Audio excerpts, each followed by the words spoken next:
আসসালামু আলাইকুম, কেমন আছেন সবাই? আশা করি আপনারা সবাই ভালো আছেন। আমিও ভালো আছি আলহামদুলিল্লাহ। আমি আজকে কেক বানাবো নিজের হাতে। আমি কেক বানাতে পারি না, বাট আমার ছোটো বোনের কাছ থেকে আমি শিখছি একটু একটু করে। যেহেতু আমি চকলেট কেক বানাবো, তো সেই পরিমাণ মতো করে আমি সব কিছু নিয়ে মিক্স করে নিয়েছি। আমার বোনের থেকেই আমি জেনে নিয়েছি। তো যদি আমার কেকটা ভালো হয় তাহলে নেক্সটে আপনাদের সাথে আমার কেকের রেসিপিটা শেয়ার করব। তো যেহেতু আমি চুলায় বানাবো, ওভেনে বানাবো না, আমার বোন বলেছে যে চুলায় বানালেই কেকটা নাকি ভালো হয়, ওভেনেতে এরকম কেকটা সুন্দর হয় না।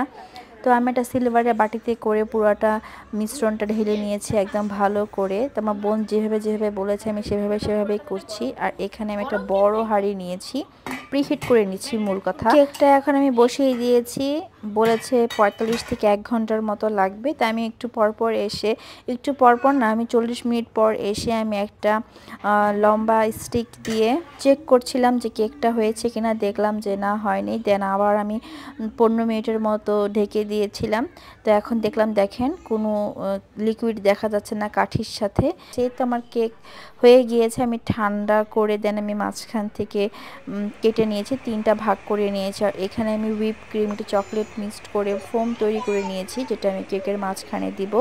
তো এখন আমি কেকের বোর্ডে একটুখানি ক্রিম লাগিয়ে দিচ্ছি, কারণ যখন আমি কেকটা কাটবো, যখন আমি কেকের স্লাইসটা বের করব, তখন নাকি ইজি হয়ে আসবে।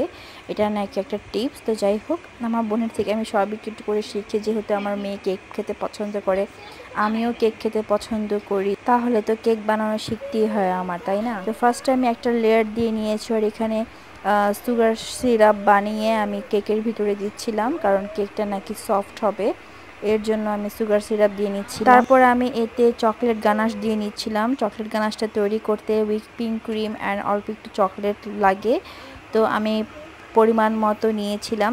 তারপর একে করে আমি সব লেয়ারগুলোকে ঠিক এভাবে করেই দিব। ফার্স্টে সুগার সিরাপ দিয়ে, দেন চকলেট গানাশ দিয়ে দিব, তার উপর দিয়ে ক্রিম দিয়ে দিব। এভাবে করে আমি প্রতিটা লেয়ারই দিয়ে নিব।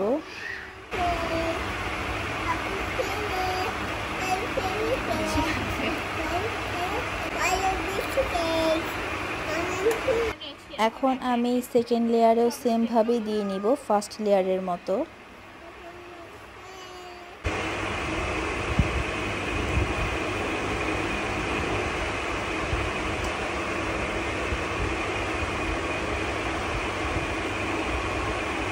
এখন আমি থার্ড লেয়ারে দিয়ে নিচ্ছি। দেখেন আমার ফার্স্ট লেয়ার সেকেন্ড লেয়ার কিন্তু দেওয়া শেষ। এখন আমি থার্ড লেয়ারেও সেমভাবেই দিয়ে নিব। এখন আমি পুরো কেকটাকে একটা ফিনিশিং দিয়ে নিয়েছি সেই ক্রিমের মাধ্যমে। এখন আমি এটাকে 2 থেকে 3 ঘন্টা সেট করার জন্য ডিপ ফ্রিজে রেখে দিব, বা আপনারা চাইলে নর্মাল ফ্রিজেও রেখে দিতে পারেন।